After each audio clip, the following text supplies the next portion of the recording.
Believe the hype, and from everyone who says that modern cars are better than older ones, one of the main benefits you'll have is that they're cheaper in the long run. They're not old and worn out, you're not going to be replacing parts, maintenance is cheaper, it costs you less money to run and maintain a new car.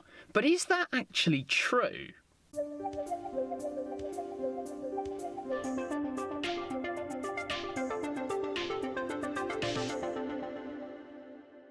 Hello you lot, Miller Corner here, welcome back once again, and today we're going to be talking about another element of living with a modern car. Everyone I speak to on my opinions about how I'm not a fan of modern new cars and everything that's wrong with them, one of the main arguments they have, particularly if they're not into cars, they respond with the fact that it's cheaper. Most new cars, you get a warranty plan with it, you get a service plan, you get all the costs taken care of for you. But if you buy a new or modern car that's not in warranty, of course you don't get those costs covered for you. So once it's beyond 3, 4, 5, or in the case of a Kia, 7 years old, you do have to think about the running costs. The question is though, is running and maintaining a modern new car yourself, if you don't take it to a dealer to service it, is it actually cheaper and more cost effective in the long run than running an older car? Well, I did the maths and the nerdy stuff so you don't have to find out. What I did was I looked up all the prices for basic service parts, for servicing a car, maintenance, stuff like that, on my 2012 Fiat Punto, which is a new modern car, but not brand new or in warranty, and my other car, my old car, my 2003 Fiat Seicento Sporting. I looked up the same parts prices for both of them from Euro Car Parts as a control. Now, to make it plain, I'm not sponsored by them, I don't necessarily go to them for all my parts, but they're a good level control that everyone who works on their own car in the UK can relate to. So when you first get a car, one of the first things you'll want to do is a basic service, and there's a few items you'll need with that, the first of which is an air filter. Now, if you want a standard air filter for a standard airbox on a Seicento, you're going to be looking at, from Euro Car Parts, £9.29, and that, along with all these prices, is correct for the part I would buy, the kind of high quality, not necessarily the cheap crappy ones, but a good one from a good known brand at time of recording. Want one for your Punto? Again, a stock standard one. It's going to cost you a little bit more. It's £11.99, so £2.70 more for a thing that does the same thing, which is ultimately an air filter. Once you've done your air filter, you might want to look at some oil, and of course you're going to want some good stuff. So for both cars, we're looking at Castrol Magnatec oil, which is pretty much one of, if not the best oils you can get. Once again, I'm not sponsored by Castrol. In the case of both cars, you're going to want around 4 litres of 5 Derbia 40, and for the Seicento, that's going to set you back £44.49. For the Punto, because it's got that twin air in it, that high-tech little 2-cylinder, you're going to have to pay a little bit more, because for the really specific and soft and luxurious stuff that modern engines have to have, because they're frankly so fussy and they're such snobs with what they drink, it's going to cost you £65.99 for the same amount of oil to put in the twin air engine. That's right, this engine is so picky and such a snob, you've got to pay a full £21.50 more for your oil change. Cheers for that. To go with your oil, you're going to want an oil filter, and again I've gone for an oil filter from the same brand, which in this case is MAN. They're just well known to make good quality filters for your car. Get an oil filter for your Seicento, you're going to be looking at £8.59, which on the whole isn't actually that bad for a brand new oil filter. For the Punto, because of that ultra high-tech, picky, intricate little twin air engine, the oil filter for that is going to cost you £24.49. That's right, that's around 4 times the price for, again, what is ultimately an oil filter. Next up, you're going to want your spark plugs doing, and with the Seicento it might only be an old school 8 valve, but it is still a 4-cylinder, so I need 4 spark plugs, and for 4 NGK ones, which are widely recognised to be really good plugs to run in your engine, I'm going to be looking at £13.56 to change all my plug. The Punto, meanwhile, only has 2 cylinders. It's an 875cc 2-cylinder twin air engine, which means I only need 2 plugs, so it's half as many plugs to change, half the cost, right? Nah, not quite, because if I want to change the plugs in the Punto with its twin air engine, I'm going to be looking at £43.98. £43.98 for 2 spark plugs. Because of that fussy, fidgety little high-tech engine in there, I'm going to end up paying £30, over £30 more to change 2 less spark plugs. Yeah, that's more efficient, isn't it? Thanks. Once you've done all the engine bits, you're then going to want to look at the brakes. And in the case of the Punto, I really needed to look at the brakes because I bought it with the front discs and pads almost completely knackered. It's actually a bit of a wonder I've managed to drive home in it. If you want to change your front discs in your Seicento for a pair, again from Euro Car Parts, you're looking at £29.98 for the pair, which for a pair of brand new brake discs ain't too bad. Go to the same 2 discs on your Punto, you're going to be looking at a little bit more.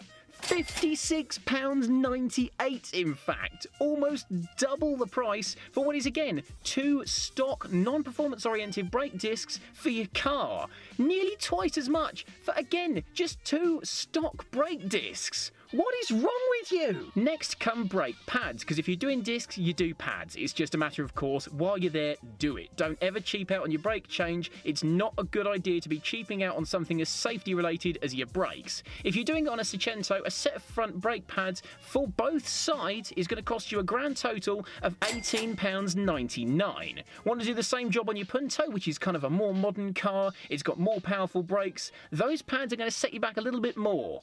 £42.99 in fact, over double what 2 sets of pads for the Seicento would cost you. That is ridiculous. £42.99 for just front pads. That's not even counting the rear brakes, just the front pads are £42.99. So you're doing your routine. I've just bought a new car service. You've done your engine, that's all healthy. You've done your brakes, they're all happy. Now you're going to look at your cabin filter to make sure you're breathing easy, and of course there's pollen not getting in for people who've got hay fever and asthma and stuff like that. In the Seicento, it's going to cost you £0, actually, because the Seicento is an old car. It doesn't have a cabin filter, because in cheap cars like that, they weren't really a thing in the late 90s and early 2000s. So there you go, that's a nice little saving for you. On the Punto, unfortunately, you're not so lucky. Even for the most basic pollen filter that Euro Car Parts offer for this car, you're still looking at a cost of £14.49 on a bloody pollen filter.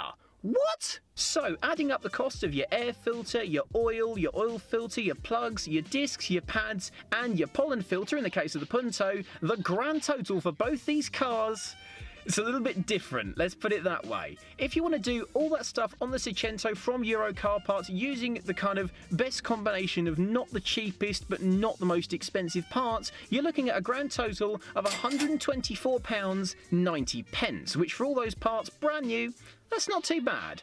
On the Punto, to do exactly the same thing, £260.91. I could almost buy another Seicento for that.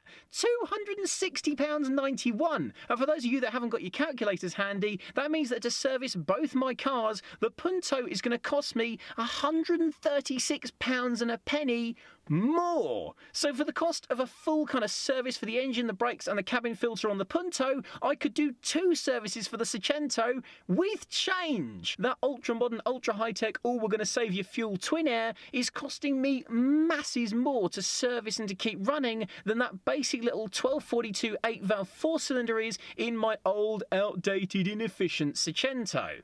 Work that out. Next we come to tyres. For all the burnouts you'll be doing, I mean when the previous owner hasn't changed them, you'll need to put new tyres on your car. For 1 tyre for the Seicento, this is a bit of an interesting one. Because I run those 14-inch Abarth wheels, the actual factory rated tyre size is 175/50/14.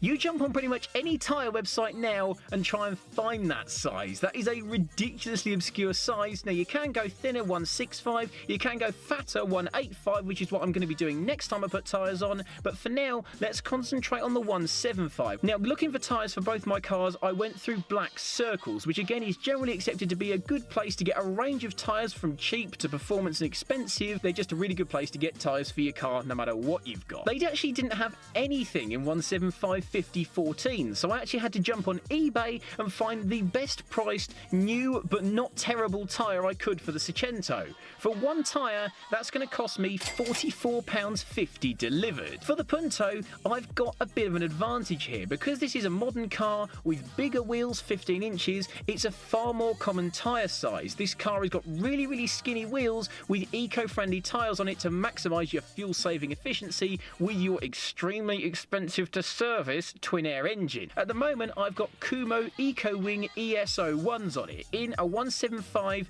Actually, I don't remember the profile. I'm going to put it on the screen now. I can't remember what the profile is, but the standard Punto profile, for one tyre with those Kumos, which are very good as eco tyres go, I can pay just £36.23 for one. So that's right, a Punto tyre costs me around about £8-ish less than what a Seicento tyre does. It's hard to say it, but in one thing at least, the modern car is cheaper to run than the old one. I'll give you one. At this point in time, I've got fairly similar money into buying and building my stock new car and my modified old car. But when you consider the cost of maintenance, I'm actually probably worse off with the new car. And the fact that, of course, this isn't done depreciating yet, so of course it is going to go down in value. That's going to cost even more money. And suddenly the new car doesn't look like quite such a cheap proposition after all, does it? My point stands. There you have it. There is yet another reason why I say old cars are way better, not just for you to drive and live with, but also for you to actually own and maintain than the new stuff. Thanks very much for watching, everybody. Catch you soon, and have a good one. Loser.